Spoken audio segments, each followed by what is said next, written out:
Kalau laluan ini terganggu, kapal tak boleh lalu macam biasa. Bekalan lambat sampai dan kos pengantaran naik mendadak. Alamak. Ini bukti satu benda, tak perlu perang dunia pun untuk goncang ekonomi dunia, cukup ganggu satu checkpoint utama. Ya. Sebab itulah guys, Trump berharian nak minyak Iran ya. Kenapa? Malaysia selalu disambut baik di luar negara. Ternyata memang sudah dari dulu guys, Malaysia selalu melakukan hubungan baik kepada antar negara, melakukan diplomasi. Why? Kenapa? Sebab bagi Iran, Malaysia bukan sekedar negara biasa. Malaysia adalah negara yang pernah tolong mereka waktu mereka paling susah. Ya.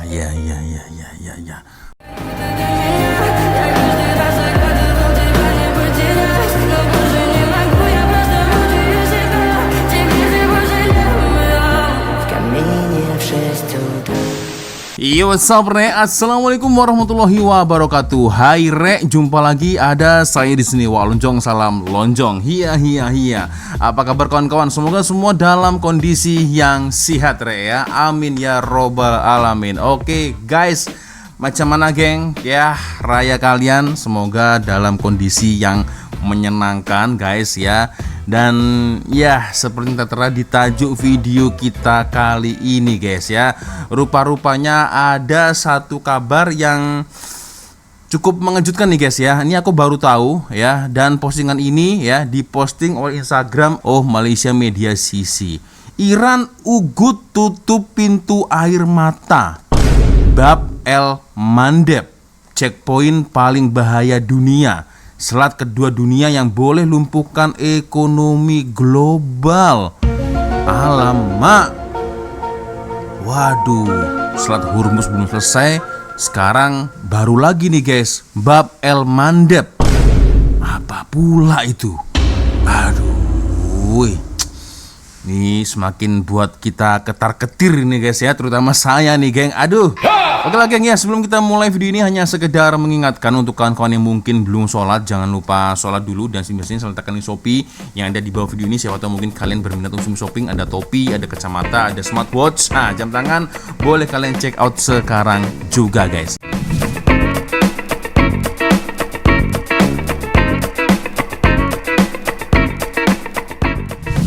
Oke guys, kita coba nonton ya bersama-sama seperti apa beritanya, dan ini cukup mengkhawatirkan ini guys ya. Iran ugut tutup pintu air mata dan selat kedua dunia ini yang boleh lumpuhkan ekonomi global. Kalau checkpoint ini ditutup, ya secara otomatis harga minyak auto naik, shipping kacau, ekonomi pun boleh goyang guys. Waduh, nah ini dia guys ya, slide yang boleh kita baca bersama-sama. Iran ugut nak tutup selat kedua, bukan Hormuz tapi Bab El Mandeb, selat sempit antara Yemen dan juga Afrika yang jadi pintu utama kapal minyak dan perdagangan dunia. Kalau laluan ini terganggu, kesannya bukan dekat Timur Tengah saja, satu dunia boleh rasa guys. Allahu Akbar. Aduh. Oke. Apa itu Bab El Mandeb? Bab El Mandeb ialah selat yang sambungkan Laut Merah dengan Teluk Aden dan Lautan Hindi. Di titik paling sempit, lebarnya cuma sekitar 26 km. Sempit, tapi nilainya luar biasa besar. Dan ini adalah salah satu checkpoint terpenting dunia ya. Nama dia pun menakutkan guys. Aduh, dalam bahasa Arab Bab El Mandeb bermaksud pintu air mata. Nama ini dikaitkan dengan bahaya pelayaran di kawasan itu seperti arus kuat, angin tak menentu, dan kapal karam sejak zaman dahulu. Namun dia sudah cukup bagi signal laluan ini bukan laluan biasa guys. Aduh, kenapa selat ini penting sangat? Bab El Mandeb adalah pintu masuk ke koridor Laut Merah dan terusan Suez. Oh, oke. Maksudnya kapal dari Asia yang nak ke Eropa perlu lalu sini dulu. Kalau Bab El Mandeb tersekat, laluan ke Suez pun lumpuh sama. Satu selat kecil tapi pegang nadi perdagangan antara benua. Aduh, ini kalau dipikir-pikir ini semua salah Trump nih guys ya. Berapa besar kesannya? Nah ini menarik nih guys. Bab El Mandeb mengendalikan sekitar 1/10 perdagangan minyak laut dunia dan sebagian besar trafik kontena global. Dalam bahasa mudah, kalau laluan ini terganggu, kapal tak boleh lalu macam biasa. Bekalan lambat sampai dan kos pengantaran naik mendadak. Alamak, bila selat tutup, kesan dia terus kena cut pocket orang. Aduh, ini semakin mengkhawatirkan nih guys. Bila kapal terpaksa elak Bab El Mandeb, mereka kena pusing jauh ikut selatan Afrika. Tapi jadi lebih lama, antara 10 sampai dengan 14 hari guys ya. Kos minyak kapal naik, kos insurans naik, kos logistik naik pula. Akhirnya barang harian pun ikut mahal. Bila Houthi serang, dunia terus rasa. Sejak serangan ke atas kapal di Laut Merah, trafik melalui koridor Suez Bab El Mandeb jatuh teruk. Banyak syarikat perkapalan terus ubah laluan. Ini bukti satu benda, tak perlu perang dunia pun untuk goncang ekonomi dunia, cukup ganggu satu checkpoint utama.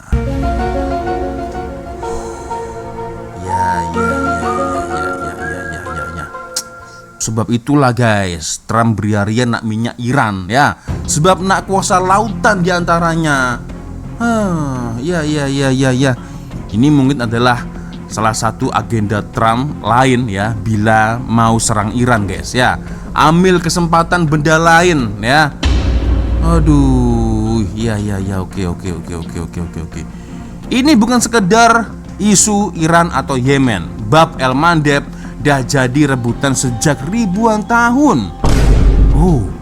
Siapa pegang selat ini, dia boleh kawal aliran barang, minyak, dan pengaruh antara timur dengan barat. Dulu empire berebut, hari ini kuasa besar pula berkampung di sekitarnya. Djibouti, negara kecil, nilai strategik gila. Djibouti terletak betul-betul di sebelah Bab El Mandeb. Sebab itu banyak kuasa besar bina pangkalan tentara di situ, termasuk Amerika, China, Perancis, Jepun, dan juga Italia. Negara kecil tapi duduk sebelah pintu ekonomi dunia. Ini ya, strategi gila nih guys ya. Oke. Amerika dan China duduk dekat-dekat sini. Camp Lemonnier milik Amerika ialah pangkalan utama AS di Afrika. China pula buka pangkalan tentaranya di Djibouti pada tahun 2017, yang dianggap pangkalan luar negara pertama Beijing. Maknanya ada jelas nih guys ya. Bab El Mandeb bukan sekedar laluan kapal, ia medan perebutan kuasa besar.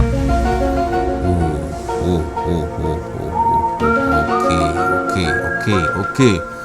Kalau Hormuz dan Bab El Mandeb terganggu sekali, ini makin mengerikan guys ya. Inilah mimpi ngeri pasaran tenaga. Minyak dari Teluk biasanya keluar melalui Hormuz, kemudian bergerak ke Laut Arab, naik ke Bab El Mandeb, masuk Laut Merah, dan terus ke Suez untuk sampai ke Eropa. Kalau satu pintu tersekat, pasaran terganggu. Kalau dua pintu tersekat serentak, rantai bekalan boleh putus terus. Aduh guys, makin pening nih aku geng ya. Ini semua gara-gara dua orang punca ini perusak dunia dan seluruh dunia nih guys. Akhirnya terkesan ya. Siapa lagi kalau bukan Donald Duck dan juga si Setanyahu, geng ya. Aduh, ini jujur buat emosi nih guys ya, dua orang itu guys. Sebab itu dunia panik. Nah, ketua IEA Dabri Amaran, krisis tenaga semasa boleh jadi lebih buruk daripada gabungan dua kejutan minyak 1970-an. Bukan sebab satu negara, tapi sebab terlalu banyak lawan penting bergantung pada kawasan konflik yang sama. Wah, makin ketar-ketir ini guys, serius ya. Akhirnya orang biasa juga yang bayar harga. Bila selat terganggu, diesel naik, barang impor naik, kos makanan naik, dan inflasi tekan hidup rakyat biasa. Betul juga guys ya. Perang mungkin berlaku jauh ya. Perang mungkin berlaku jauh, tapi kesan dia boleh sampai ke pam minyak dan pasar raya. Ya. Betul juga guys ini guys ya. Kesimpulan. Nah, ini kesimpulannya guys ya. Hormuz, Bab El Mandeb, Suez, tiga nama ini nampak macam geografi, tapi sebenarnya inilah urat saraf ekonomi dunia. Siapa kawal laut, dia boleh tekan pasaran. Dan bila laut bergolak, satu dunia ikut terasa. Betul juga guys. Kalau menurut komentar kalian macam mana nih geng ya? Betul juga yang disampaikan oleh Malaysia Media Sisi nih geng ya. Aduh. So geng, aku ingin tahu pendapat kalian semua nih geng ya, macam mana nih guys ya. Ini semakin buat kita semua ketar-ketir nih geng ya. Dan jika kita berbicara tentang Selat Hormuz ya, nah ini nih guys, ini juga ada satu request ya dari kawan-kawan. Ini buat saya pening juga lah guys ya. Ada kapal yang lepas, ada kapal yang terkandas. Dua kapal, satu selat, satu lepas, satu terkandas. Bukan sebab nasib, sebab pilihan. Ini buat sedih nih geng. Ya buat sedih ini ya. Aduh. Dua-dua bawa minyak, dua-dua nak lalu Selat Hormuz. Tapi ya hari ini Malaysia dah jalan, Indonesia masih tunggu. Di laut yang sama nasib jadi berbeza. Betul juga sih geng ya. Aduh, Julai 2023 Indonesia. Nah ini geng, ini ya alasannya ini ya, kenapa Iran sepertinya tidak menganggap Indonesia sebagai sahabat guys. Ya karena di kejadian tahun 2023 itu guys ya, Indonesia tahan kapal Iran MT Arman 114. Alasannya pemindahan minyak haram, cemar perairan, langgar undang-undang. Nah, Indonesia rampas kapal, rampas minyak, bawa ke mahkamah. Wah, ini makin kacau nih guys ya, makin kacau nih ya. Pihak dari Iran minta dipulangkan kapal itu guys. Indonesia jawab tidak. Iran minta runding, Indonesia jawab biar mahkamah tentukan. Case terus berjalan tanpa kompromi. Nah ini ya. Masuk di tahun 2026 keputusan dibuat. Kapal Iran itu nak dilelang, dijual. Nilai ratusan juta, simbol kedaulatan undang-undang Indonesia. Tapi dalam geopolitik, setiap tindakan ada harganya. Dan sekarang ya, berbuah yang nyata ya. Sekarang impactnya geng. Kemudian krisis meletus. Selat Hormuz jadi medan tegang. Setiap kapal kini bukan sekedar kargo tapi signal politik. Dan disinilah perbezaan mulai jelas.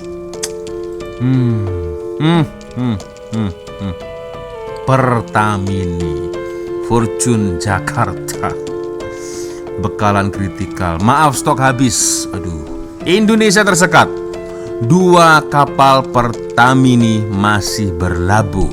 Salah satunya bawa jutaan tong minyak. Setiap hari tak bergerak ya, dan itu artinya bekalan semakin menipis. Jawaban resmi masih negosiasi. Malaysia ambil jalan berbeza. Wah, ini mantap ini geng ya. Ya, di samping karena mengambil jalan diplomasi, ada cerita lama yang dulu pernah dilakukan oleh Malaysia kepada Iran, guys. Ya kan pasti paham lah apa yang saya maksudkan. Anwar call terus Iran, Egypt, Turki. Malaysia tak memihak, tak provokasi, tak bakar jembatan. Dan bila krisis datang, laluan itu masih ada. Ya, alhamdulillah, geng. Hasilnya, nah ini menarik. Kapal Malaysia dapat laluan. Bukan sebab kuat, bukan sebab besar, tapi sebab masih ada ruang untuk dipercayai.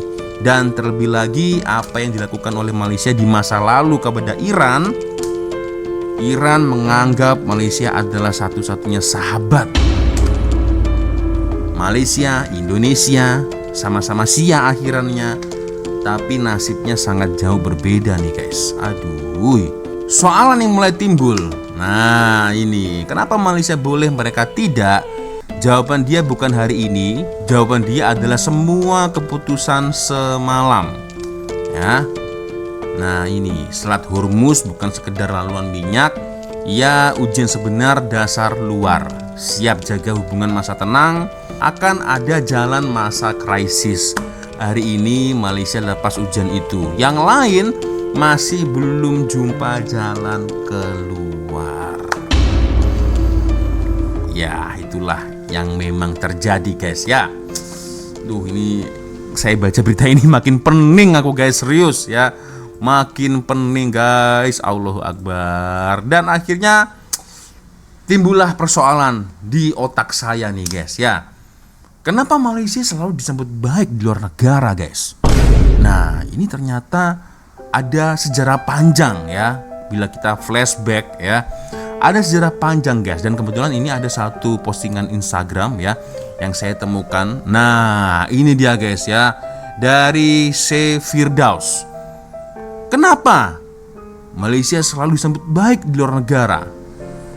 Ternyata memang sudah dari dulu guys, Malaysia selalu melakukan hubungan baik kepada antar negara, melakukan diplomasi yang cukup positif dan saling menguntungkan guys ya. Yang pertama ya, diplomasi Bosnia. Kalian pasti paham lah geng ya, pertahan rakyat semasa perang Bosnia ya kan. Kalian pasti masih ingat ya bagaimana cerita itu geng ya. Yang kedua, bantu Iran ketika Iran ditinggal dunia. Apa yang dilakukan Malaysia, sementara negara-negara lain acuh tak acuh kepada Iran, tak mau tahu, tak nak tahu, tapi justru Malaysia berbalik nih geng ya. Mereka hantar minyak sawit waktu sukar, di waktu Iran kesusahan. Nah ini nih ya. Di sini tergambar ada Tun Mahathir ya. Berarti masa itu Perdana Menteri ya, dijabat oleh beliau guys ya, oleh Tun Mahathir. Dan selanjutnya adalah pegangan prinsip berani tegas, suara tolak kuasa besar. Nah ini Malaysia diingat karena berani memilih untuk peduli. Ini kalau kita baca cukup panjang nih guys ya. Saya pernah sampai di Sarajevo. Bila nak cop paspor, pegawai immigration tengok saja terus senyum. Wow, Malaysia, welcome. Oke, mantap juga nih. Mungkin kalau saya dari Indonesia ya, oh Indonesia, oke ya, welcome, selamat datang. Udah, tanpa senyum, mungkin seperti itu. Kalau Malaysia, Malaysia, wow, welcome, begitu geng ya. Layanan dia, macam kita ini bukan orang asing, macam kawan lama yang dah lama tak jumpa. Masa itu saya bertanya-tanya, kenapa ya rupanya ada sejarah kan. Waktu Bosnia and Herzegovina dilanda perang 1992 sampai dengan 1995, Malaysia bukan duduk diam. Kita bantu, kita hantar bantuan kemanusiaan, kita hantar tentara pengaman Malbat, kita bersuara di pentas dunia. Semua ini berlaku di bawah kepemimpinan Dr. Mahathir Mohamad. Nah, geng, ya. Sebab itu sampai hari ini nama Malaysia masih diingati dengan penuh hormat. Nah, bila dunia tekan Iran, nah ini kita bicarakan Iran, guys. Yang lain semuanya tak nak Iran ya, tidak mau tahu apa yang dialami oleh Iran, tapi Malaysia lain macam nih. Malaysia datang di tahun 1988. Wah, ini saya baru lahir nih, guys. Tahun 1998 Iran baru lepas perang. Ekonomi jatuh, rakyat susah, banyak negara menjauh. Tapi Malaysia buat benda lain. Kita hantar minyak sawit, bantu mereka cukupkan makanan. Tak glamor, tak masuk headline besar dunia. Tapi bagi rakyat Iran itu adalah bantuan yang mereka takkan lupa. Hari ini baru faham. Sekarang dunia tegang, laluan penting Selat Hormuz penuh risiko, kapal banyak negara mulai takut nak lalu, tapi kapal Malaysia masih boleh bergerak dengan lebih tenang. Why? Kenapa? Sebab bagi Iran, Malaysia bukan sekedar negara biasa. Malaysia adalah negara yang pernah tolong mereka waktu mereka paling susah. Ya. Pengajaran paling besar, kadang-kadang kita buat kebaikan, orang tak nampak hari ini, tapi suatu hari nanti kebaikan itu akan kembali dalam bentuk yang kita tak sangka. Dan contohnya seperti sekarang ini kan, guys ya. Malaysia bukan kuat sebab kita besar, Malaysia dihormati sebab kita pernah memilih untuk peduli. Dan itulah legasi yang ditinggalkan oleh Dr. Mahathir Mohamad.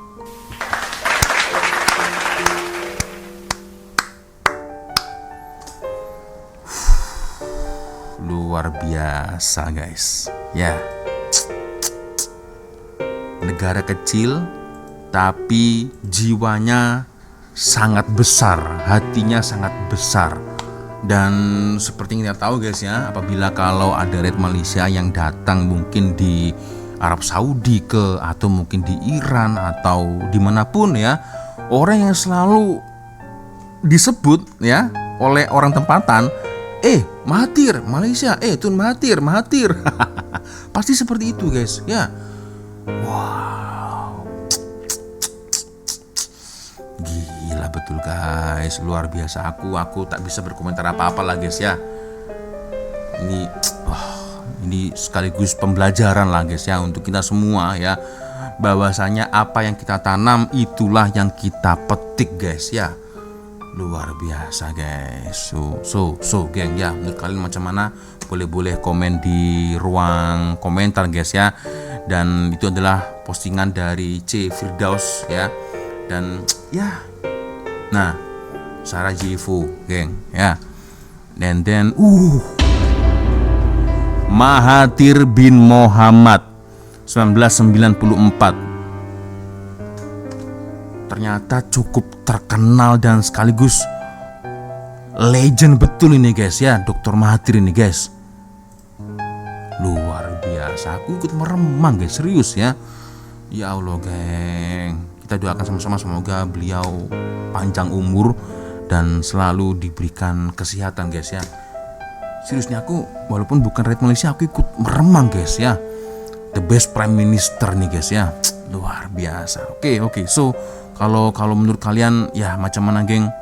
Boleh komen di ruang komentar, guys ya. Oke, geng, ya sepertinya cukup sudah untuk video kita kali ini, guys ya. Harapan kita semoga semuanya berjalan dengan baik-baik saja, guys ya. Dan itu yang saya rasakan ini semakin terketirin aku, geng, serius ya. Tapi semoga ada titik terang, semoga ada jalan keluar ya, dan semoga kita semua dilindungi oleh Allah Subhanahu wa taala. Amin ya rabbal alamin. Oke, guys, ya sepertinya cukup sudah untuk video kita kali ini. Thank you sudah nonton, geng ya, dan saya minta maaf apabila mungkin kalau ada kesilapan kata-kata baik dari dalam video sama dari video. Biasanya kalau ada video menarik yang mungkin boleh kita tonton sama-sama, silahkan kirim link videonya di DM Instagram. Dan akhirnya saya Wak Lonjong pamit dulu guys. Wassalamualaikum warahmatullahi wabarakatuh. Semoga Allah melindungi kita semua geng. Amin ya rabbal alamin. See you, bye bye.